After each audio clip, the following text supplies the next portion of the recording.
العالمين الصلاة والسلام على رسول الله وعلى آله وصحبه أجمعين أما بعد فقد قال الله تعالى في القرآن العظيم أعوذ بالله من الشيطان الرجيم بسم الله الرحمن الرحيم ووصينا الإنسان بوالديه إحسانا حملته أمه كرها ووضعته كرها وحمله وفصاله 30 شهرا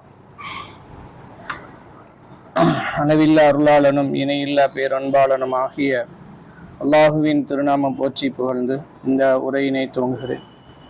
கண்ணியத்திற்குரிய எல்லாம் அல்ல அல்லா ஜல்லஷானு தலாஹின் நல்லடியார்களே, வாரந்தோறும் மார்க்கத்தினுடைய பல்வேறு பிரிவுகளிலிருந்து நாம் செய்திகளை அறிந்து வருகிறோம். இந்த வகையில் சென்ற வாரம் நாம் நாவின் வணக்கங்களான திக்ருகளை பற்றியே படித்து வந்தோம். இந்த வாரம் அதிலிருந்து கொஞ்சம் மாற்றமாக இருக்கட்டும் என்பதற்காக வேண்டியும் இந்த நாளில் மிக முக்கியமான ஒரு நாளாக உலகம் முழுவதும் போற்றப்பட்டு கொண்டிருக்கிற அன்னையர் தினம், தாய்மார்களை கண்ணியப்படுத்தும் தினம் என்று உலகம் முழுவதும் அதற்காகவே பரிந்து பேசி கொண்டு வருகிறார்கள். தாயை பற்றி இஸ்லாம் என்ன சொல்லுகிறது, நபிகள் நாயகம் ஸல்லல்லாஹு அலைஹி வஸல்லம் அவர்கள் அதை எப்படி எடுத்துக்கொண்டு நமக்கு உபதேசம் செய்திருக்கிறார்கள் என்பதும் மிக முக்கியமான செய்திகளில் ஒன்று. அதில் தாயை பற்றி வருகிற விஷயங்களுக்கு முன்னால் இந்த உறவுகள் எப்படி உருவாகிறது என்பதை திருமறை பேசுகிறது. 25வது அத்தியாயத்தினுடைய 51வது வசனம் அல்லாஹ் சொல்லுகிறான், வஹலகல் இன்சான மினல் மாஇ பஷரா, மனிதனை நாம் தண்ணீரிலிருந்து படைத்தோம். வஜஅலஹு நஸபவ் வஸிஹ்ரா, மேலும் அவனுக்கு தாயின் மூலமாகவும் திருமணத்தின் மூலமாகவும் உறவுகளை ஆக்கினான் என்று அல்லாஹ் சொல்கிறான். இந்த உறவுக்கு அல்லாஹ் எப்படி நமக்கு சொல்லிக் கொடுக்கிறான் என்றால், வஹுவல்லதி ஹலக மினல் மாஇ பஷரா, நீர் துளியிலிருந்து மனிதனை நாம் படைத்தோம் என்கிறான். இது ஆதம் அலைஹிஸ்ஸலாத்தை குறிக்கிற வார்த்தை. அந்த இதுல இருந்து ஃபஜஅலஹு நஸபா, அவருக்கு இரத்த உறவுகளையும் தாயின் வழியான உறவுகளையும், வஸிஹ்ரா திருமணத்தின் மூலமாக ஏற்படும் உறவுகளையும் ஆக்கினோம். வகான ரப்புக கதீரா, உன்னுடைய ரப்பு ஆற்றல் மிக்கவனாக இருக்கிறான் என்று இந்த வசனம் சொல்லுகிறது. இது ரொம்ப முக்கியமானது. உறவு என்பது ஒரு மனிதனுக்கு 2 வழி தான். ஒன்று நாம் பிறந்த வழி, இன்னொன்று நாம் கட்டி கொண்ட வழி. இந்த 2 வழியில முதல் வழியில ஏற்படுகிற உறவுல முதல் உறவு எது? தாய் தான். முதல் உறவு தாய். நம்முடைய பாதுகாப்பு இடமாக அல்லாஹ் ரப்புல் ஆலமீன் தாயினுடைய கருவறையை தான் உருவாக்கி இருக்கிறான். அதுக்கு பேரு ரஹ்ம் என்று சொல்வார்கள். ரஹம், ரஹீம் சுரம்ல, ரஹ்மானி ரஹீம் சுரம்ல, அதனுடைய மூல சொல்லு ரஹம். ரஹம் என்றுதான் கருவறைக்கு பேரு அரபில. தாயினுடைய கருவறைக்கு பேரு அரபில என்னது? ரஹம். இரக்கத்தினுடைய இல்லம் அது, தாருல் ரஹம். அதுல ரஹ்ம தவிர ஒரு ஒண்ணுமே இருக்காது. அப்படிப்பட்ட அந்த ரஹமை பெற்றிருப்பவள் தாய். இந்த தாயின் மூலமாக தாய்க்கு இன்னும் அல்லாஹு ரப்புல் ஆலமீன் முக்கியத்துவம் எப்படி கொடுக்கிறான் என்றால், 17வது அத்தியாயம் 24வது வசனத்தில் அல்லாஹ் 23, 24 அல்லாஹ் சொல்லுகிற போது, வகதா ரப்புக அல்லா தஅபுது இல்லா இய்யாஹ், உன்னுடைய ரப்பு தீர்மானமாக முடிவு செய்து விட்டான், அவனை தவிர நீங்கள் யாரையும் வணங்கக்கூடாது. வாபில் வாலிதேனி இஹ்சானா, பெற்றோர்களுக்கு உபகாரம் செய்ய வேண்டும் என்று. இம்மா யபுலுகன்ன இந்தகல் கிபரு அஹதுஹுமா அவ் கிலாஹுமா, உங்களிடத்தில் 2 பேருமோ அல்லது இருவரில் ஒருவரோ முதுமையை அடைந்து விட்டால், ஃபலா தகுல்லஹுமா உஃப், அந்த 2 பேரை நோக்கியும் உஃப் சி அப்படி என்று சொல்லி விடாதீர்கள், முகம் சுழிச்சிடாதீங்க. வலா தன்ஹர்ஹுமா, அந்த 2 பேர்த்தையும் வெறுத்துறாதீங்க. வகுல்லஹுமா கௌலன் கரீமா, 2 பேர்த்துக்கும் ரொம்ப கண்ணியமான வார்த்தையை பயன்படுத்துங்கள். வஹ்ஃபில் லஹுமா ஜனாஹ ذுல்லி மினர் ரஹ்மதி, கருணை என்னும் சிறகை அந்த 2 பேருக்காகவும் தாழ்த்துவீராக ஏன் சொல்லிட்டு வக்கூர் ரப்பிர்ஹமுமா கமா ரப்பயானி ஸகீரா, அந்த 2 பேருக்காகவும் நீங்கள் பிரார்த்தனை செய்யுங்கள். என்னை சிறு வயதில் எவ்வாறு பராமரித்தார்களோ அதுபோலவே அவ்விருவருக்கும் நீ இறைவா கருணை காட்டு என்று பிரார்த்தனை செய்யுங்கள் என்று அல்லாஹ் சொல்லி கொடுக்குறான். இந்த வசனத்துல ஒரு ஒரு ஒரு மட்டும் அல்லாஹ் நமக்கு சொல்லி கொடுக்குறான். ஃபர்ஸ்ட் திருமறையில எங்கெல்லாம் அல்லாஹ்வை மட்டும் வணங்க வேண்டும் என்று இருக்கிறதோ அந்த இடத்துல பூரா தொடர்ச்சியாக பெற்றோர்களுக்கு உபகாரம் செய்யுங்கள் என்று வரும். நீங்க பார்த்தாலும் அல்லாஹ் தன்னை வணங்குமாறு கட்டளையிட்டு அடுத்த வார்த்தை என்ன யூஸ் பண்ணுகிறான்? பெற்றோருக்கு பணிவிடை செய்யுங்கள், உபகாரம் செய்யுங்கள். இனச்சேதான் பேசுகிறான். தன்னை எவ்வாறு நீங்கள் மறந்துவிடக் கூடாதோ அதுபோல பெற்றோர்கள் விஷயத்தில் ரொம்ப எச்சரிக்கையோடு இருங்க என்று சொல்லிட்டு அந்த பெற்றோர்களை எப்படியெல்லாம் நீங்க பராமரிக்கணும் என்பதற்கு ஒரு லிஸ்டே கொடுக்குறான். அவங்க முதுமையை அடைந்து விட்டால் அதுக்கு முன்னால நீங்க பேசுகிற பேச்சு உங்களுக்கு ஒரு பெரிய பொருட்டு கிடையாது. நீங்க அவங்க முதுமையை அடைஞ்சிட்டா குழந்தையா மாறிடுவாங்க. திருமறை அப்படியே சொல்லுகிறது. எப்படி மாறுவாங்கன்னா எதுவுமே அறியாதவர்களாக மாற்றப்படுவார்கள் என்று அல்லாஹ் சொல்லுகிறான். அப்படி எதுவுமே தெரியாதவர்களாக அவர்கள் மாறுகிற போது குழந்தையாக மாறிடுவாங்க. அப்படி குழந்தையாக மாறுவதற்கு கிபர், முதுமையை அடைந்து விட்டார்கள். அப்படி அடைஞ்சிட்டாங்கன்னா அந்த 2 பேரை நோக்கி ஃபர்ஸ்ட் முகம் சுழிச்சிடாதீங்க. அவங்க குழந்தை பண்ணுகிறது ஏதாவது நமக்கு முகம் சுழிக்கிற மாதிரி இருக்கா, இல்லை அதை முகமெல்லாம் ஏத்துக்கிறோமா? மனமும் குழந்தை இருக்கிறதுலேயே சுட்டி குழந்தைகள்லாம் பிறந்துருச்சுன்னா போச்சு, எல்லா அடாவடித்தனமும் பண்ணும். ஆனாலும் அதை ரசிச்சு ஏத்துக்கிறோம். நம்ம சாப்பாட்டுல அப்பதான் உட்காந்துருப்போம், அப்பதான் உசுப்போம் பக்கத்துலயே.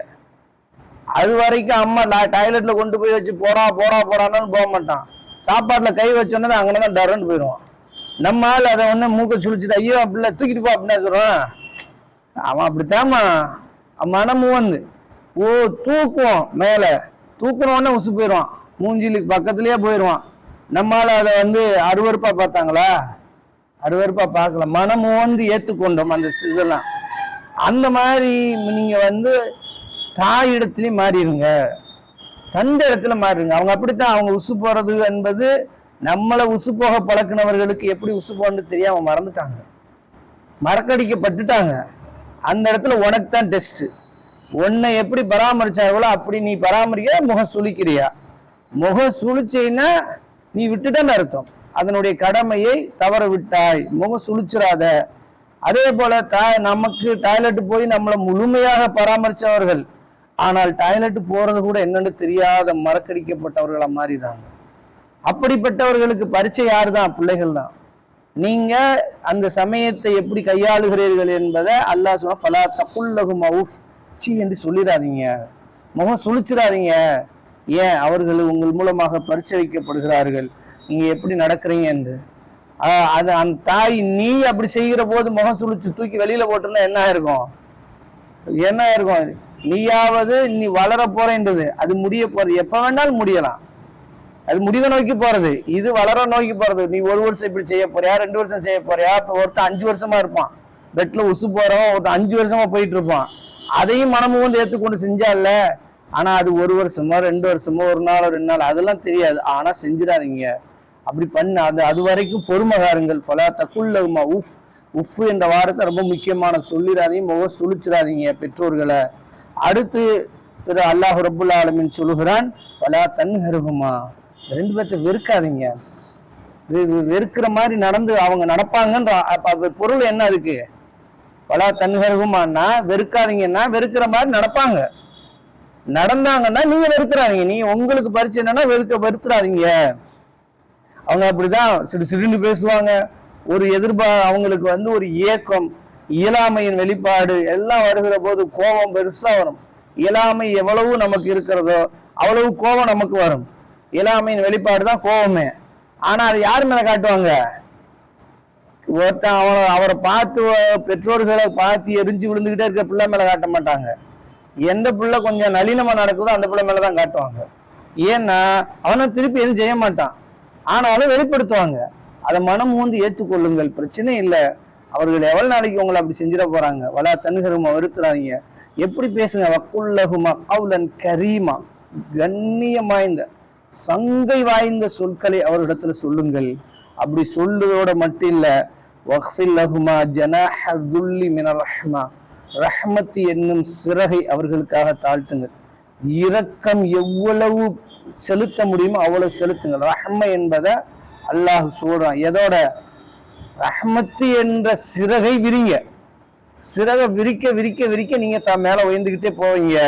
அந்த அளவுக்கு பெற்றோர்களோடு மிக நெருக்கமாக நடந்து கொள்ளுங்கள் என்று அல்லாஹ் 4 கட்டளை போறான். ஒண்ணு, அவங்கள் செய்கிற எதையும் வார்த்தைகளால வெறுத்து சொல்லிடாதீங்க, மனசாலையும் வெறுத்துறாதீங்க, கண்ணியமிக்க சொல்லுங்க. அவர்களுக்கு ரஹ்மத்து என்னும் சிறகை விரியுங்கள். எவ்வளவு அவர்களோடு பணிவிட செஞ்சு முடியுமோ முடிங்க. 5வதாக துவா செய்ய சொல்லுகிறான். இந்த 5ம் பெருமானார் ஸல்லல்லாஹு அலைஹி வஸல்லம் அவர்களுக்கு கிடைக்கலை. அவங்களுக்கு கிடைச்சிச்சா? கிடைக்கல. நபி ஸல்லல்லாஹு அலைஹி வஸல்லத்துக்கு கிடைச்ச பெரிய இழப்பு என்னன்னா, அவர்கள் 6 மாதமாக இருக்கும் போதே தகப்பனை இழந்து விட்ட அனாதை ஆகிவிட்டார்கள். 6 வயதாகிற போது தாயை இழந்த ஆதரவற்றவராகிவிட்டார்கள். கடைசியில் அவர்கள் வளர்ந்ததெல்லாம் இந்த 2 உறவுகளும் அல்லாத இடத்துல வளர்ந்தார்கள்.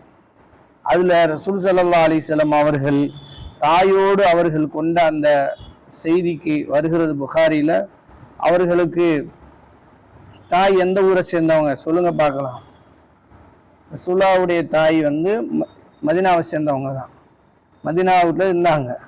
மதீனாவுக்கு போயிட்டு வர்ற வழியில தான் மௌத்தா போனாங்க. அப்ப ரசூல் ஸல்லல்லாஹு அலைஹி வஸல்லம் தாயினுடைய கபர் இப்ப எங்கதான் இருக்கு? மதீனாவுக்கும் மக்காவுக்கும் இடையில தான் இருக்கிறது. அங்கு ரசூல் ஸல்லல்லாஹு அலைஹி வஸல்லம் ஒரு வட்டம் போகிறார்கள். போனா அந்த கபரை உட்கார்ந்து கொண்டு ரசூலா அழுகிறாங்க. தாயுடைய கபர்கிட்ட உட்கார்ந்து அழுகிறாங்க. சுற்றி இருப்பவர்களும் அழுகிறார்கள். ரசூலா அழுதா பிறகு நம்ம எல்லாம் சேர்ந்த பக்கா அழுதார்கள், அழ வைத்தார்கள், 2 செஞ்சாங்க. அப்ப சஹாபாக்கள் கேட்டாங்க, ஏன் அழுகுறீங்க? அழுதுட்டே கேட்டாங்க. ரசூல் ஸல்லல்லாஹு அலைஹி சொன்னாங்க, ஈதனலி ரப்பி, என் ரப்பிடத்தில் நான் அனுமதி கேட்டேன். ஐயஸ்தக்ஃபிர்லி உம்மி, என் தாய்க்கு மகஃபிரத்துக்காக நான் ரப்பிடத்தில் அனுமதி கேட்டேன். என் தாய் பாவங்களை மன்னிச்சு அல்லாண்டு கேட்பதற்கு நான் அல்லாஹ்விடத்தில் அனுமதி கேட்டேன். ஃபஅபா, அவன் மறுத்து விட்டான். மூமின்களுக்கு தான் நீ தௌபா செய்யணும், மூமின்களுக்கு தான் நீ துவா செய்யணும், மூமின்களுடைய பாவங்களை மன்னிப்பதற்காக கேட்கணும். உன் தாய் மூமின் அல்லாதவர், அதனால நீ கேட்க வேணாம் என்று அல்லாஹ் மறுத்து விட்டான். இந்த மறுத்ததைத்தான் அல்லாஹ் நமக்கு வாய்ப்பளித்திருக்கிறான். நம்முடைய தாய்க்கு நம்ம என்னைக்காவது நம்மளுக்கே நம்ம கேட்கறது இல்லை. தாய்க்கு யா அல்லாஹ் என் தாயை மன்னிச்சிரு என்று கேட்டிருக்கிறோமா? என்ன அல்லாஹ் கேட்க சொன்னான். பிறகு கேட்டேன், என் தாயுடைய கபரை ஜியாரத்து பண்ணுவதற்கு அனுமதிதா இறைவான்னு கேட்டேன். அதுக்கு அல்லாஹ் அனுமதி கொடுத்துட்டான். அல்லாஹ் 2க்குமே அனுமதி கொடுத்துருக்கிறான். ஒரு வாரத்துக்கு ஒரு தடவை இருக்கிற தாய்க்கு பணிவிட செய்யணும், இல்லாத தாய்க்கு பாவ மன்னிப்பாது கேட்டிருக்கணும். இருக்கிற தாய்க்கு 2 செய்யணும். பாவ மன்னிப்பும் கேட்கணும், 2வது பணிவிடையும் செய்யணும்.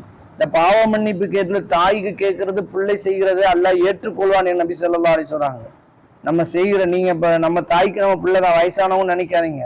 நம்ம தாய்க்கு நாம என்னைக்கும் பிள்ளைதான். நீங்க 60 வயசு அடைஞ்சாலும் தாய் இல்ல என் புள்ள இல்லைன்னு சொல்ல போதா, பெரியவனாயிட்டான் அப்படின்னு. அது இப்ப நீ என் புள்ளதான்டான்னு சொல்லும். 6 வயசுல எப்படி பராமரிச்சு சோறு ஊட்டுச்சோ அதே போலதான் 60 வயசுல போனாலும் ஒரு வாய் சோத்தை எடுத்து அப்படி வாயில திரிக்கும்.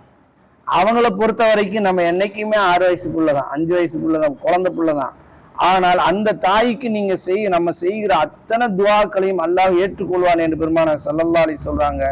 கேட்கணும் அல்லாஹ்விடத்துல, இறைவா என் தாயை மன்னித்தரு. ரசூலுல்லாஹ்வுக்கு இந்த வாய்ப்பை மறுத்த அல்லாஹ் நமக்கு அதை வாய்ப்பாக கொடுத்திருக்கிறான். அதே நேரத்துல கபரை சந்திப்பதற்கு ரசூலுல்லாஹ் அனுமதி கேட்டிருக்கிறார்கள், அல்லாஹ்வும் கொடுத்துட்டான். அந்த அனுமதி நமக்கும் தானே. போய் சந்திச்சுட்டு வரோமா? வாரத்துல ஒரு நாள், தினமும் போக வேணாம், வாரத்துல ஒரு நாள் கபர்ல போய் தாயே அப்படின்னு போய் சலாம் சொல்லி பேசிட்டு வர்றோமா? அப்படி ஒரு பழக்கமே இல்லாம போயிடுச்சு. ஏதோ பொதுவா தர்காக்களுக்கு போறாங்க, பெத்த தாயுடைய கபருக்கு போயிட்டு வாங்க. அங்க போய் துவா செய்வது அவ்வளவு சிறப்பு மிக்கது. ரசூல் ஸல்லல்லாஹு அலைஹி வஸல்லம் கேட்டு போய் அனுமதி வாங்கிட்டு போனாங்க. அல்லாஹ் அனுமதிச்சுட்டான்டாங்க. இன்னும் சொல்ல போனா அங்க போங்கண்டாங்க.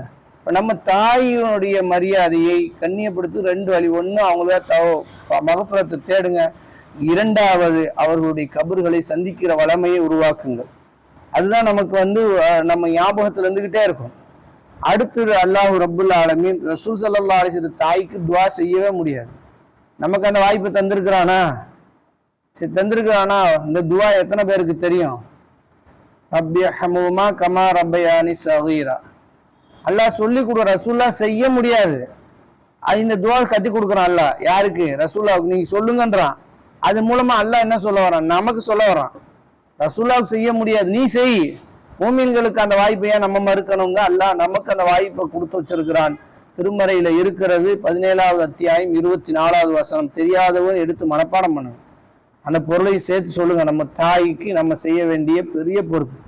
அடுத்து அல்லாஹ் ரப்புல் ஆலமீன் ஃபர்ஸ்ட் கட்டளை போட்டானா, அல்லாஹ்வை மட்டும் வணங்குங்க, வேற யாரையும் வணங்கன்னு சொன்னானா, அதோட சேர்த்து என்ன சொன்னான்? பெற்றோர்களுக்கு உபகாரம் செய்யுங்கன்னு சொன்னானா. அடுத்து எங்கெல்லாம் அல்லாஹ் இணை வைக்க கூடாதுன்னு சொல்லுகிறானோ அங்கெல்லாம் பெற்றோர்களுக்கு நோவினை செய்யக்கூடாதுன்னு பேசுவான். இன்னும் அல்லாஹ் ரப்புல் ஆலமீன் தாயினுடைய அந்த வர்ணையை சொல்றான். வஸ்ஸைனல் இன்சான பிவாலிதைஹி இஹ்சானா.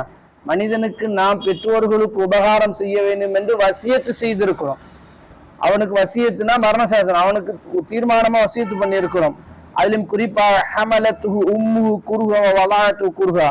அவனுடைய தாய் கஷ்டத்துக்கு மேல் கஷ்டப்பட்டு அவனை சுமந்திருக்கிறாள். சம்மல்ல கர்ப்பமாகிற காலம் பெண்களுக்கு பெரிய அதிசயம் என்னன்னா, எதுவும் தெரியாத காலம். கர்ப்பமாகிற காலம் 30 வயசு 40 வயசுல இல்ல, அவங்களுக்கு 17 வயசு 18 வயசு 20 வயசுல தான் கர்ப்பமே ஆகுறாங்க. அந்த வயசுல அவர்களுக்கு நாம் எல்லாம் துள்ளி விளையாடுகிற பருவம். அந்த பருவத்துல தான் அல்லாஹ் குழந்தையை கொண்டு போய் கொடுக்குறான். அந்த குழந்தையை சுமப்பதற்கு அவர்கள் எவ்வளவு சிரமப்படுவார்கள். நமக்கு ஒரு சின்ன கட்டி வயிற்றுல வந்துருச்சுன்னா எவ்வளவு அதாபு பெறுகிறோம். இன்னும் சொல்ல போனா மனிதனுடைய உடல் அமைப்பு எப்படி தெரியுமா? எந்த ஒரு பொருள் வெளியில இருந்து உள்ள போனாலும் உடல் சும்மா இருக்காது. உடல் அது தொந்தரவை கொடுத்து அதை வெளியேற்றின பின்னாடிதான் உடல் நிம்மதியே பெறும். உதாரணத்துக்கு கண்ணுல ஒரு தூசி போயிடுச்சு, சின்ன தூசி தான், கண்ணு ஏத்துக்கிறோமா? ஓட்டு உருண்டு தேய்ன்னு தேய்ச்சி கழுவி அந்த தூசி வெளியில போன பின்னாடிதான் வேற சிந்தனையே வரும் நமக்கு. கை கால் எதுவுமே விடாது, எல்லாம் அதை நோக்கிக்கிட்டே போகும். காதுக்குள்ள ஒரு சின்ன தூசி போயிட்டுமே, தூசி தானே விடாது, காது அரிக்க ஆரம்பிச்சிடும். போட்டு நோண்டி எடுத்து அதை வெளியே தூக்கி போட்ட பின்னாடிதான் காது ஒத்த உடல் சும்மா இருக்கும். இதான் உடல் அமைப்பு. வெளியில இருந்து எதையும் உள்ள ஏத்துக்கிற விட மாட்டான் ரப்பு. அந்த மாதிரி உடல் அமைப்பு இருக்கிறதுல இன்னொரு பொருள் தான் தாயினுடைய கருவறைக்கு போகுது. அது தாயினுடைய மூலத்துல உடல்ல இருந்து வந்ததா, இன்னொரு உடலை தகப்பனாருடைய உடல்ல இருந்தா உள்ள போகுது. உள்ள போனா அது பாட்டுக்கு போய் ஒட்டிக்கு மறைஞ்சுக்கிறது. அப்படிதான் சொல்றான்.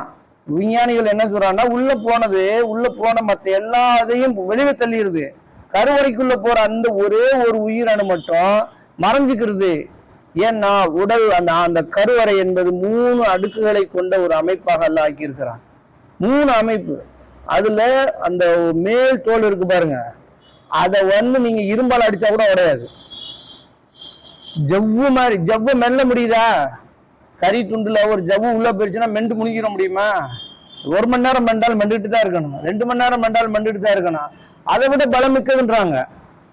அதுக்கு இடையில அடுத்த லேயர் தான் சளிப்படலாம், அதையும் தாண்டி உள்ள போக முடியாது. அதுக்கு அடுத்து உள்ள இருக்கு இன்னொரு படலாம், அதுக்குள்ளதான் ஒட்டிக்கிட்டு இருக்கிறோம். அது ஒட்டுமொத்த பஞ்சு மெத்த மாதிரி உள்ள எல்லாம் வச்சிருக்கிறான். இது மறைஞ்சுக்கிறது. வளர்ந்து வளர்ந்து வளர்ந்து 1 நாள்ல 2 நாள்ல 3 மாசம் 4 மாசம் 5 மாசம் 10 மாசம் வரைக்கும் உள்ளேயே இருக்கிறது. திடீர்னு ஒரு இதுக்கு மேல நீ இருக்க வேணாம், வெளியேறுனா எப்படி வெளியேறுது? ஒரு வழி வருது. ஒரு 20 வயசு 21 வயசு அல்ல 15 வயசு 18 வயசு. நம்ம ஊர்ல சில பேர்களுக்கு 15 வயசுல கல்யாணம் முடிச்சு வைக்கிறாங்க. 16 வயசுல வலி வருது. எப்படிப்பட்ட வலி வருது? உலகத்திலேயே இல்லாத, யாராலையும் தாங்க முடியாத வலி வருது. ஒரு மனிதனுக்கு வலியை உணர்கிற கருவிக்கு பேர் இன்னைக்கு என்னது? டால்னு சொல்றாங்க. நிறுக்கிறதுக்கு என்ன சொல்லுவோம் நம்ம? நிறுத்து போடுப்பா, 1 கிலோ 2 கிலோன்னு போடு. அளந்து போடுன்றதுக்கு படியில அளந்து போடுறோமா? ஹீட் இருக்கிறதுக்கு செல்சியஸ்ன்றானா, இன்னைக்கு எவ்வளவு ஹீட் அளவு அப்படின்றானா, அதே டிகிரின்றான். தண்ணிக்கு பாலில் எவ்வளவு தண்ணி கலந்துருக்கு அப்படின்னு பார்த்தா டிகிரி கணக்கு போட்டு அதே பாலில் இவ்வளோ தண்ணி கலந்துருக்குன்னு டிகிரி கணக்கு போடுறான். அதே போல் நீங்கள் கரண்ட்டுக்கு மீட்டர் போடுறான், வச்சிருக்கானா, ஒவ்வொரு அளவே வச்சிருக்கானா. அந்த மாதிரி உடல்ல ஏற்படுற வலிக்கு ஒரு பேர் வச்சு விட்டான், டால், டிஓஎல், டால்னு பேர் வச்சுட்டான். அந்த டால்ன்ற வலியை வச்சு அதுக்கு ஒரு கருவியை கண்டுபிடிச்சி உடல்ல மாற்றான்.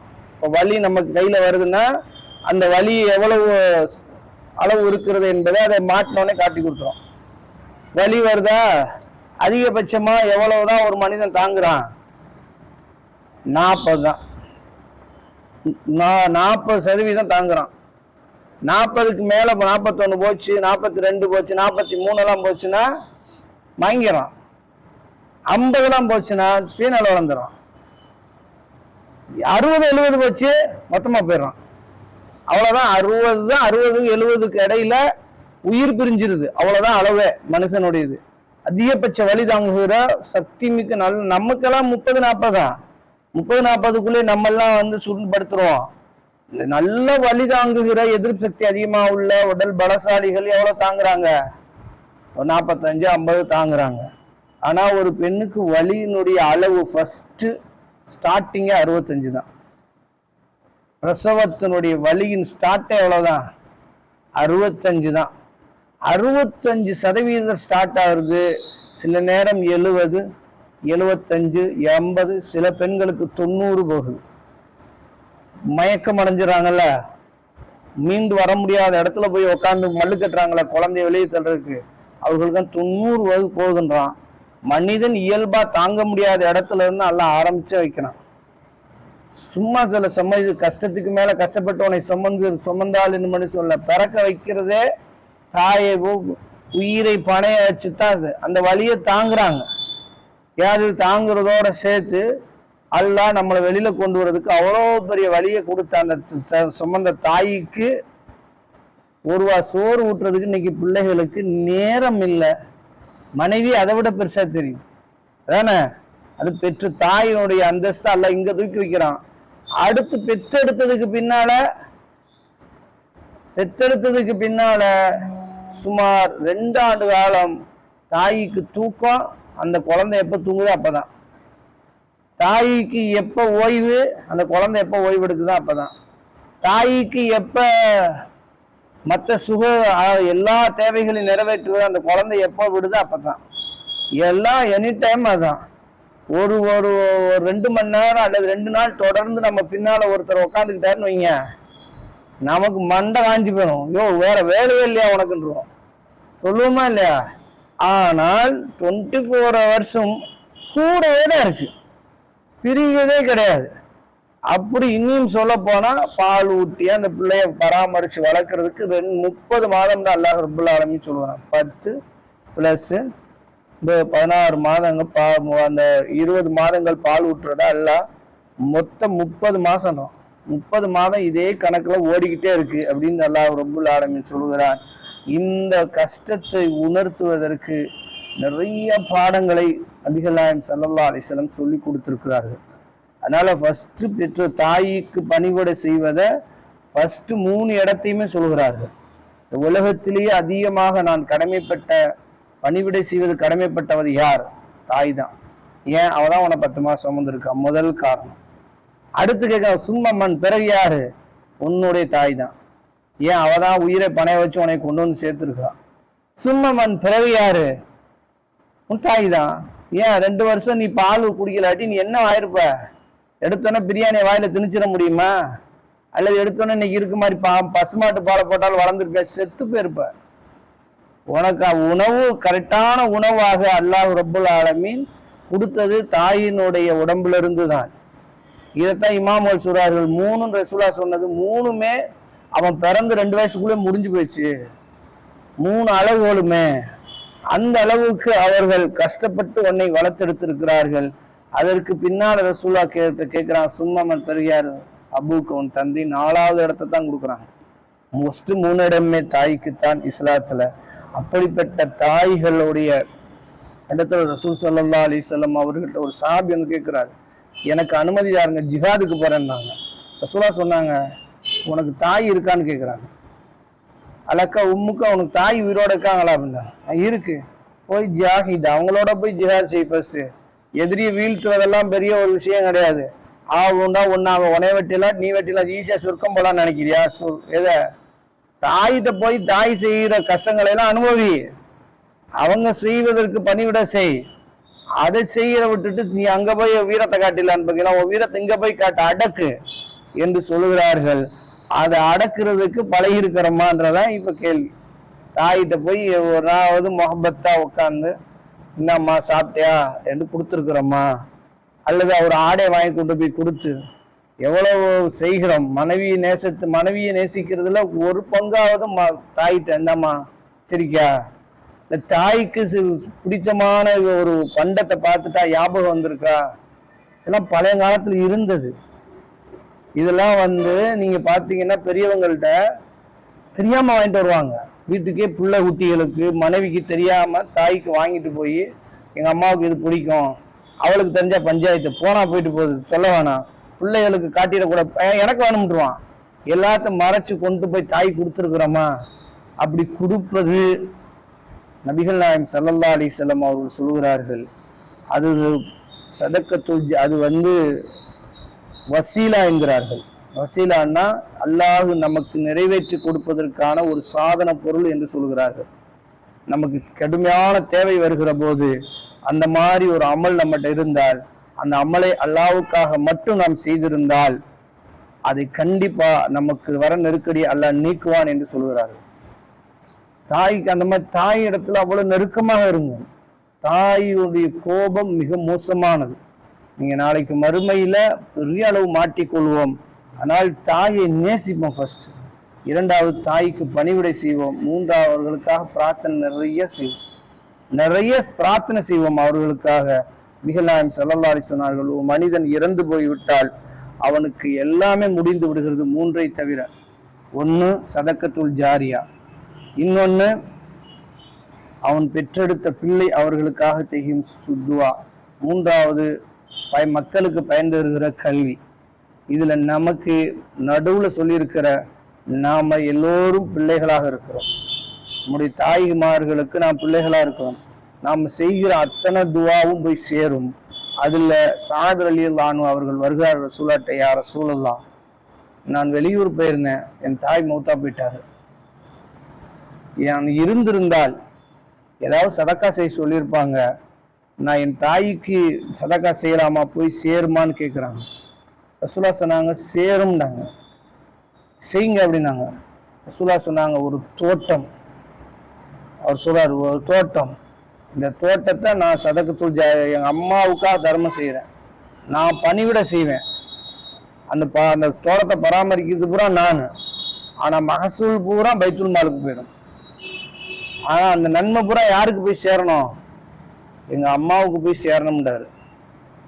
ரசூலா அனுமதிச்சாங்க, செஞ்சாங்க. அந்த தோட்டம் இருந்தது என்கிறார்கள். எந்த அளவுக்கு என்றால், ஹிலாஃபத் இருக்கிற வரைக்கும் அந்த தோட்டம் இருந்திருக்கு. ஹிலாஃபத் எப்ப முடிஞ்சிச்சு? 1924 தான் முடிஞ்சிச்சு. ஸ்டார்ட் பண்ணது எப்ப? 570 ஸ்டார்ட் பண்ணதா, 600 ஸ்டார்ட் பண்ணது. கிபி 600 இருந்து எத்தனை வருஷம் இருந்திருக்கு? 1400 வருஷமா இருந்திருக்கா?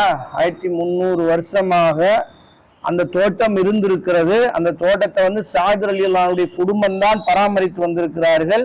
ஸஅத் ரலியல்லாஹு அன்ஹுடைய தாய்க்கு அத்தனை நன்மை போய் சேர்ந்துகிட்டே இருந்திருக்கு. நம்ம தாய்க்கு நம்ம என்ன அனுப்பி வச்சிருக்கிறோம்? இருக்கிற தாய்க்கே செய்யறது இல்லை, இல்லாத தாய்க்கு எங்க போய் செய்யறதுன்ற மாதிரி ஆகி போச்சு. அப்படி இல்லாம சின்ன பெருசா இல்லாட்டி சின்னதாக தாய்க்காக வேண்டி தர்மத்தை ஆக்குங்கள், அவர்களுக்காக கொடுங்க. விட்டு நம்ம என்ன நினைக்கிறோம்னா, போன பின்னாடி ஒரு ஃபாத்தியா ஓதிட்டா போயிடும், 40ஆம் நாள் குன்னா போயிடும், அப்படின்ற மாதிரி நினைக்கிறோம். அது இல்லை.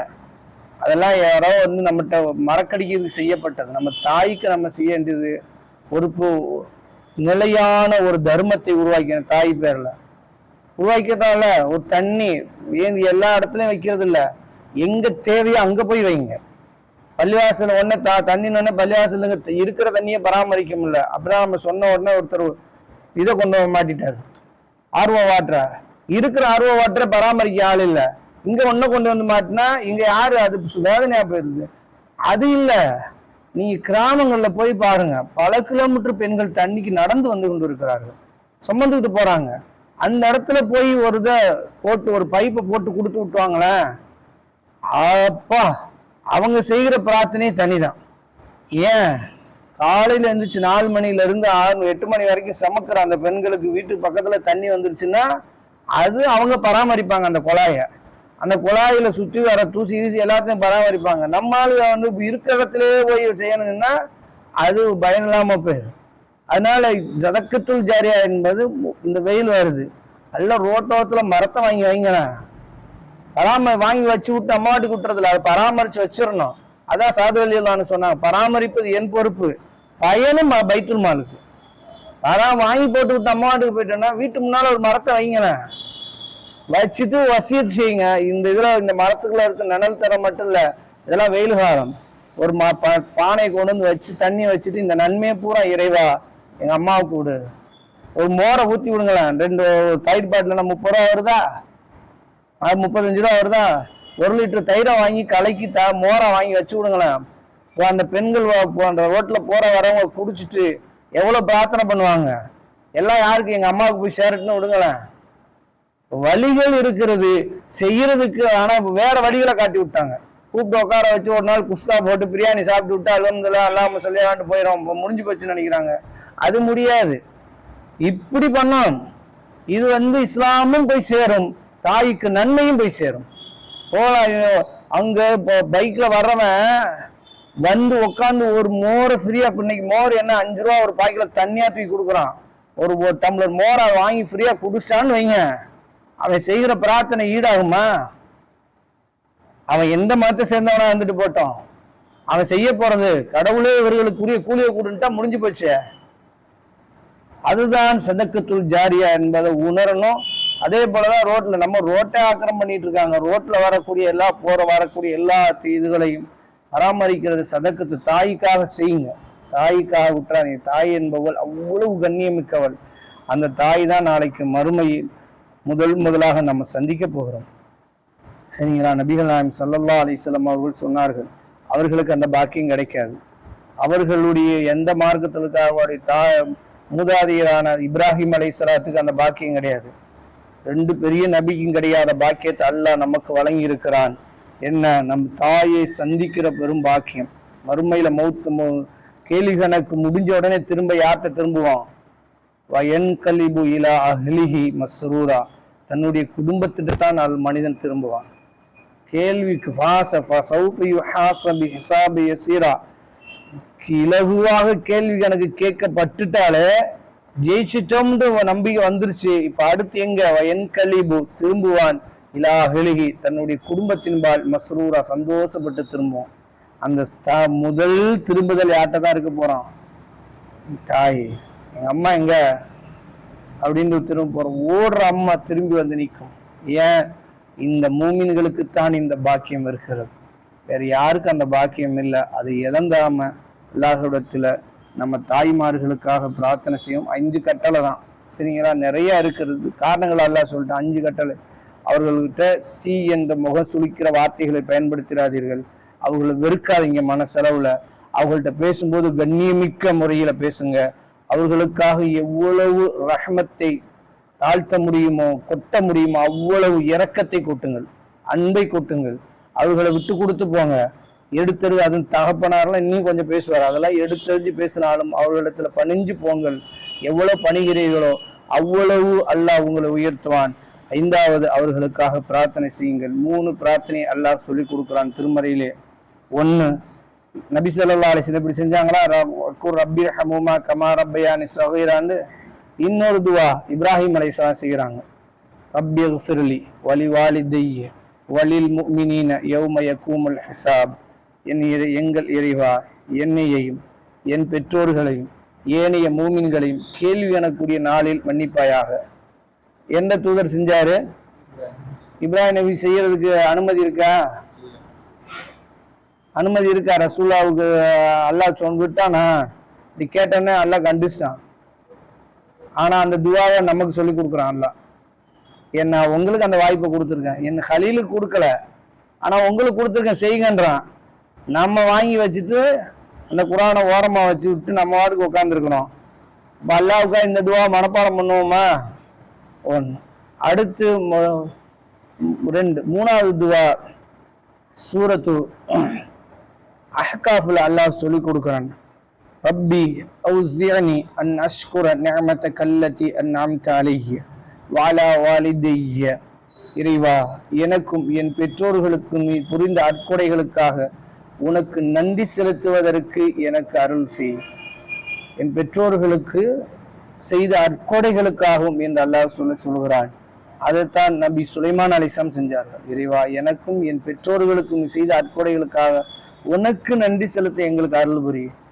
ஒரு வேளை காஃபிரான தந்தைக்கு பிறந்திருந்தா என்ன ஆயிருப்போம்? நம்மளும் கல்லையும் மண்ணையோ செல்லையோ வடையோ இதையோ ஒன்றும் வணங்கிட்டு போயிட்டு இருந்திருப்போம். இன்னும் சொல்ல போனா தர்காவுக்கு வணங்குற குடும்பத்துல தர்காவுக்கு போற குடும்பத்தில் தர்காவுக்கு போயிட்டு இருந்திருப்போம். அதானே போயிட்டு இருந்திருப்போம். அல்லாஹ் அதுல இருந்து பாதுகாத்து நம்மளை வைத்திருக்கிறான் என்றால் அந்த பெற்றோர்களுக்காகவும் செய்யுங்கள் என்று அல்லாஹ் ரப்புல் ஆலமீன். இனி அந்த துவா செய்ய, அது 40 வயது அடைந்தவர்கள் கண்டிப்பா செய்யணுன்றான். இந்த வசனத்தினுடைய தொடர்ச்சி தான். யார் பெற்றோர்களுக்கு உபகாரம் செய்யுங்கள் என்று வலியுறுத்துகிற அந்த வசனத்துலதான் தொடர்ச்சியா வருது.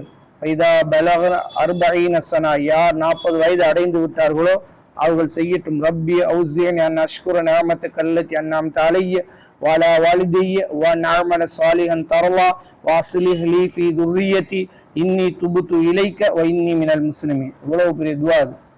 இறைவா, எனக்கும் என் பெற்றோர்களுக்கும் நீ செய்த அற்கொடைகளுக்காக நன்றி செலுத்துவதற்கு எனக்கு உதவி புரி. என்னுடைய நீ பொரிந்து கொள்கிற அமல்களை செய்வதற்கு எனக்கு அருள் புரி. எனக்காக என் சந்ததிகளை சீர்படுத்து. எங்கே ஓரம் என் பிள்ளைய திருத்துட்டு சேராங்க. இந்த காலேஜில் இந்த ஸ்கூல்ல சேர்த்தா என் பிள்ளை நல்லாயிருவான், அந்த ஸ்கூல்ல சேர்த்தா நல்லாயிரும். நம்மளுக அல்லாஹ் சொன்னா வாஸ்லி லீ ஃபீ துர்ரியத்தி, எனக்காக என் பிள்ளைகளை சீர்படுத்து. ஏன் நான் உன்னை விட்டா யார்கிட்ட போய் கேட்குறேன்? நீதான் அந்த பிள்ளைய கொடுத்த, அந்த பிள்ளையை சீர்படுத்து. இன்னி துபுத்து இலைக்க, உன்பால் நான் திரும்புகிறேன், நான் முஸ்லிம்களில் ஒருவனாக இருக்கிறேன் என்று அல்லாஹ்விடத்துல செய்ய சொல்லுகிறான். இந்த 3 துவாக்களையும் அல்லாஹ் பெற்றோர்களுக்காக செய்யக்கூடிய பிள்ளைகளாக. இதுல என்ன தெரியுமா, அவங்களுக்கு சொல்லி கொண்டு இருக்கிற எனக்கு அந்த வாய்ப்பு கிடையாது. எங்க அம்மாவுக்கு நான் செய்ய முடியாது பெரிய. ஆனா எங்க அம்மாவுடைய நேசத்துல தான் நான் குரானே மனப்பாடம் பண்ணேன். எங்க அம்மாவுடைய நேசத்துல தான் நான் ஆலிமுக்கே போனேன். ஏன்னா எங்க அம்மாவுடைய இழப்பு தாங்க மாட்டாப்புல தான் ஸ்கூல் படிப்பையே கட் பண்ணேன்.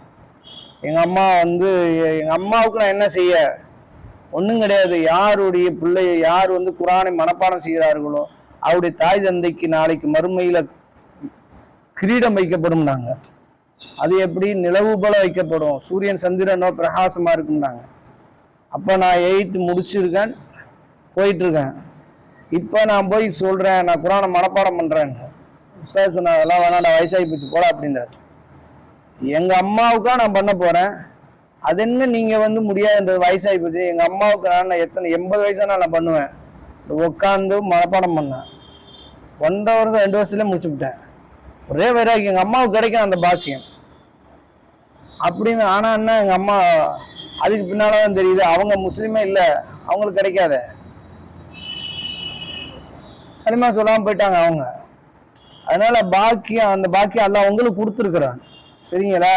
அதனால உணர்ந்து செய்யுங்க. பெரிய பாக்கியம். இந்த தாய்களுக்கு நாளைக்கு இந்த பாக்கியெல்லாம் நபிமார்களுக்கு கிடைக்காத பாக்கியம், நல்லடிய நிறைய பேருக்கு கிடைக்காத பாக்கியம். சரிங்களா? எல்லாம் நமக்கு கிடைச்சிருக்கானா தாய்க்கு ஃபர்ஸ்ட் பணிவிட செய்யுங்க, அடுத்து மாஃபிரத் செய்யுங்க, அவங்களுக்காக நிறைய நன்மைகளை செய்யுங்கள். உபரியாக 6வது ஒரு நன்மையை சொல்லியிருக்கிறோம். என்ன செய்யணும் அவங்களுக்காக? சதக்கத்துல் ஜாரியாவாக ஏதாவது செய்து விட்டுப்போம், செய்யுங்க. சரிங்களா? ஒரு சின்ன நன்மைகள் நிறைய இருக்கிறது. சரிங்களா? ஒரு பிள்ளைய படிக்க முடியாத பிள்ளைகளை நல்லா படிக்கிற பிள்ளைகள், அவங்களுக்கு வசதி இல்லாத பிள்ளைகளை படிக்க வைக்கிறதுக்கு உதவுவது, ஏதோ ஒரு வழியில் சதக்கத்துல் ஜாரியா நிறைய இருக்கிறது. அதுல தாய்க்கு அந்த நன்மை போட்டு பிரிச்சிருங்க. நியத்து அதுவாக இருக்கணும், அது போய் சேரும். நாளைக்கு மறுமையில் அந்த தாய் முதலாவது பரிதவித்து நம்மளை தான் திரும்ப போறான். அது ஜெயிச்சவொடனே எங்க யாரை பார்க்க போறான்? அந்த தாய் என் பிள்ளைகள் எங்கப்பா யாரெல்லாம் திரும்ப ஓடி கட்டி அணைச்சு அங்க முத்தமிட போறது அந்த தாய் தான். அந்த தாய்க்காக நாம் இந்த 6 பணிகளை செய்வோம். அல்லாஹ் அதுக்குரிய தௌஃபீக்கை தருவானாக. வாஹிர் தவானா அல்ஹம்துலில்லாஹி ரப்பில் ஆலமீன். அஸ்ஸலாமு அலைக்கும். ஸலாத்து வஸ்ஸலாமு அலா